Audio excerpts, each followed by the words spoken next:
This is your host, Job Moraga from Marang Spiritual Ministries.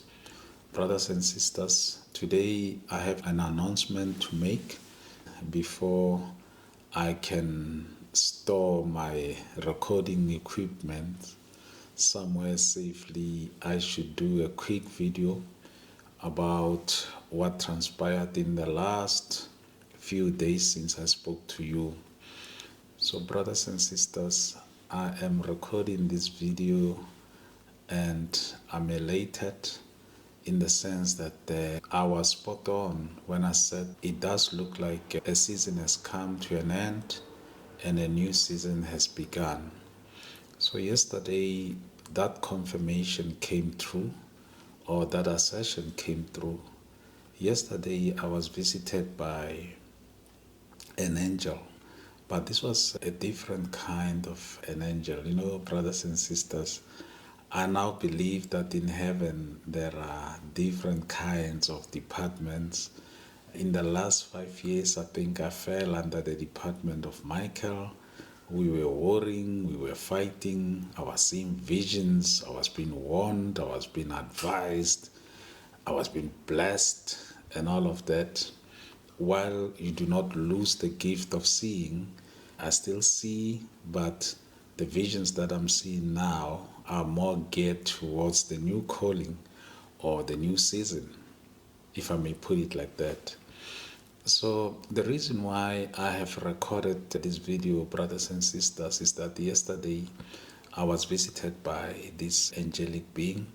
First of all, he anointed me.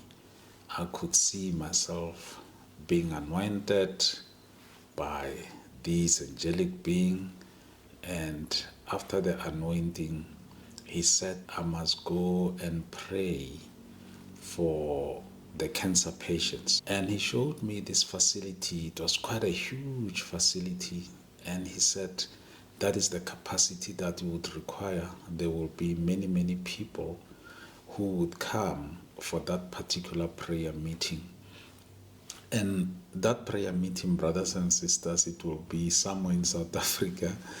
I don't know as yet where it would be. And the reason why I believe that it will be in South Africa, I saw myself leaving that auditorium and walking to my car. The same car that I'm driving, it was parked there in the parking lot or in the parking area. My gut feel, I don't know why I believe that it is at the University of Northwest in Mafikeng. There is this gut feel that tells me that it will be there. But again, time will tell and all will be revealed. I walked to the vehicle. That is the reason why I believe that the event will be held, or the prayer meeting will be held somewhere in South Africa. So he said, go and pray for the people with cancer. So brothers and sisters, that was a vision, right? I saw all of this in a vision. And then, let me tell you, something has shifted again. So I see very few visions, but now I hear a voice. Like you and I chatting about something, I hear a voice now telling me things. So yesterday, or commanding me to do things. So yesterday, the voice came at around 6 a.m. and the voice said, you must go to Atteridgeville Hospital. You must go to Atteridgeville Hospital. The voice didn't say when, the voice didn't say anything else. You must go to Atteridgeville Hospital. And when I woke up, brothers and sisters, I wasn't asleep when I heard the voice, but I mean, like when I got out of bed, I had to rush to the city center because I had business to do there, a meeting that I couldn't shift. And as the meeting prolonged, because I was agitated, I wanted to get to this particular hospital, Atteridgeville Hospital. I think it is better known as Kalafong Hospital. And I've been there before, brothers and sisters. My uncle was hospitalized there many years ago.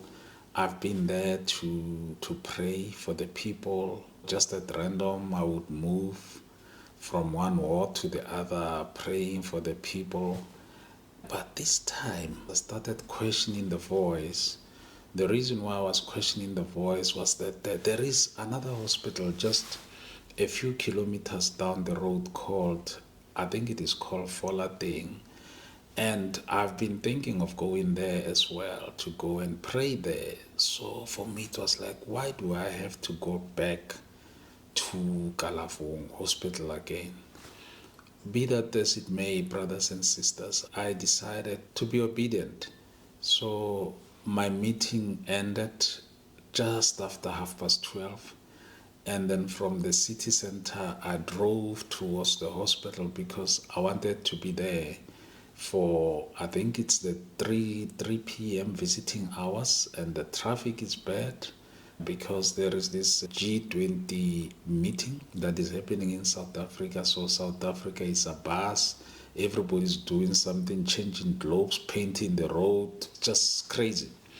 But anyway, I managed to get there by roughly 2:15. And when I got there, I asked the security at the gate whether they can allow me to go in before the actual visiting hours. And I explained myself. I explained who I was. I told them what I wanted to do. And they allowed me in. Brothers and sisters, sometimes when we say these things, people may say we're lying. But anybody who thinks that I'm lying, go to Kalafong Hospital, and there is that department, I think they call it oncology. Because, by the way, brothers and sisters, when I went there, I didn't even know what I was going to do there.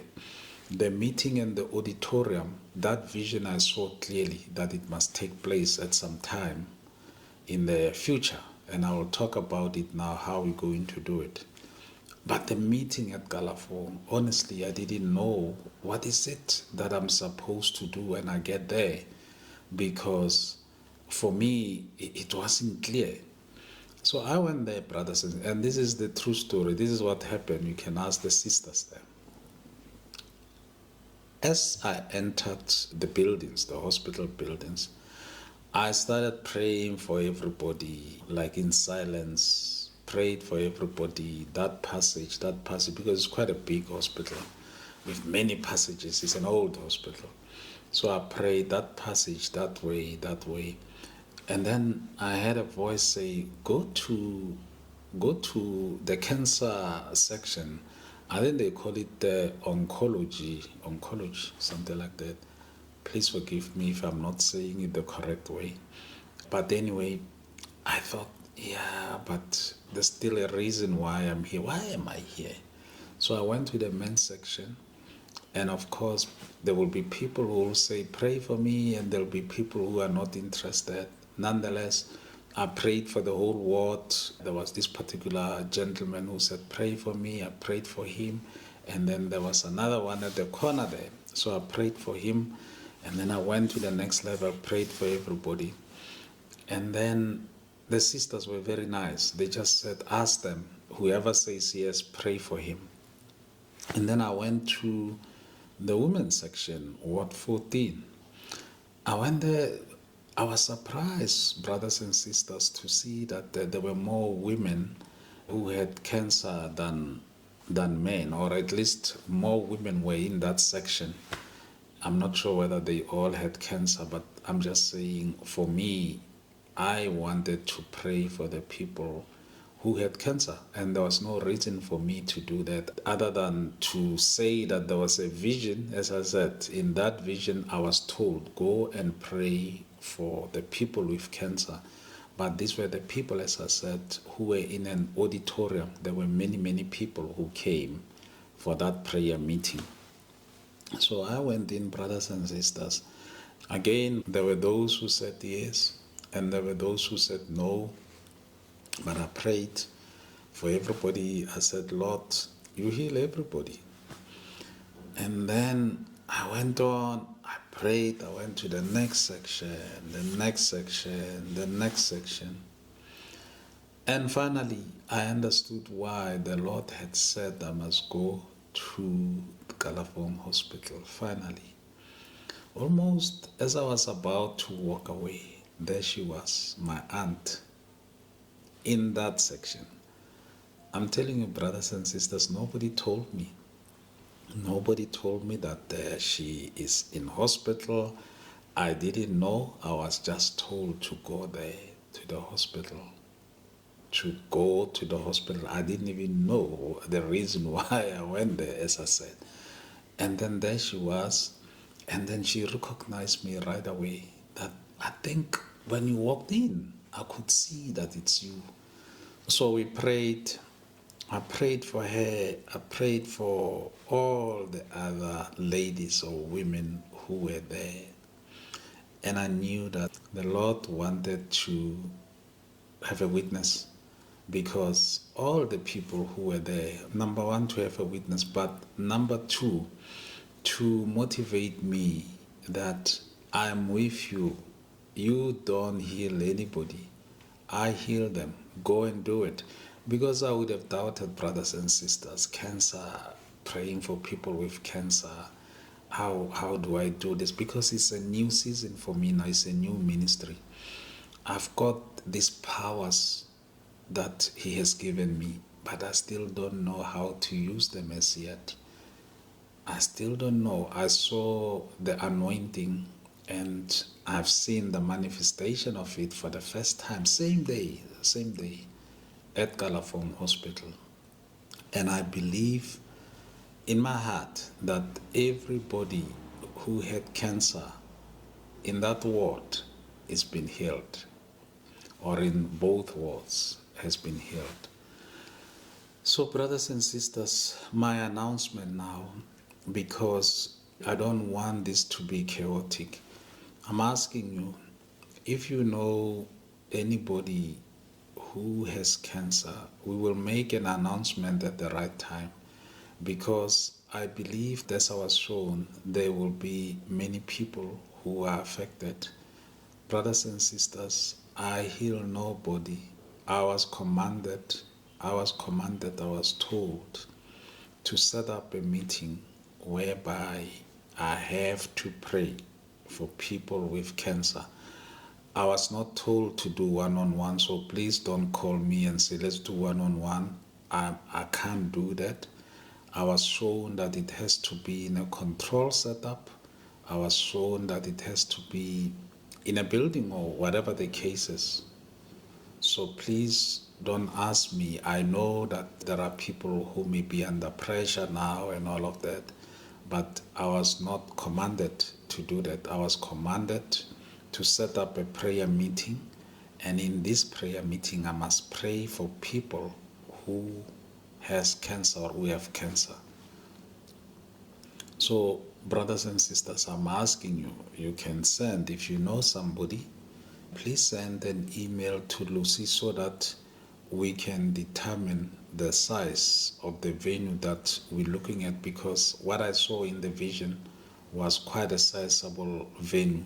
So we can determine the size of the venue. Let's start there before we even announce a date, before we even announce where this meeting is going to take place. And I'm asking you again, brothers and sisters, because of what I've been shown, I'm asking you, if you've got flu or you've got a backache or a headache, this one is not for you. We can do other meetings, because as I said, I'm in that season now. The Lord has shown me that I am now into the gift of healings. They call it the gift of healings. I don't know why. It's like plural, the gift of healings. So that we can make space for the people that we really want to see there. I know that I'm going to hear stories on that day. There will be somebody who say, Master Demraka, my knee is painful. So please, brothers and sisters, I'm asking you, we've got limited resources. We need to make sure that we accommodate the people that we have been commanded to pray for. So I'll be happy, regardless of the capacity of the venue, small, medium, big, whatever. I'll be happy if that venue could only be filled by people with cancer, and let God do His thing. I'm only following what I've been told to do, or instructions or commands or a command that I've been given. I'm not saying that people should come hoping that I heal people. I don't. I'm simply saying this is what I was told. So, brothers and sisters, I have not decided on a date. I don't know where this is going to take place. As I say, we will make arrangements as the information becomes accessible or as we are clarified, but I am certain that it will be somewhere in South Africa. I'm not sure where. So those of you who know somebody, brothers and sisters, you can start sending emails to Lucy with the caption or the headline cancer so that we can respond to it. We can start counting how many people will show up. And as I say, any other person who is not a cancer patient, please do not come, because you'll just complicate the seating arrangements and the capacity and all of that for us. Before the end of the year, we can have another meeting where we just pray for other diseases. But this one, I was specifically told to pray for the people with cancer. So, brothers and sisters, thank you very much. I did not intend to record a long video. As I've said, I've stopped recording. But time and again, when there is a very special message that I must pass on to you, I will do so. From Marang Spiritual Ministries, your host, as always, Job Moraga, who says that let us help our brothers and sisters, those that you know who do not have access to emails and all of that. You can send an email on their behalf. The details will be made available. Those of you who know Lucy's email, we can send the email directly to her, but the details will be made available as soon as I know where the Lord wants me to hold or to conduct this prayer meeting. Thank you, brothers and sisters. Until I see you sometime in the future.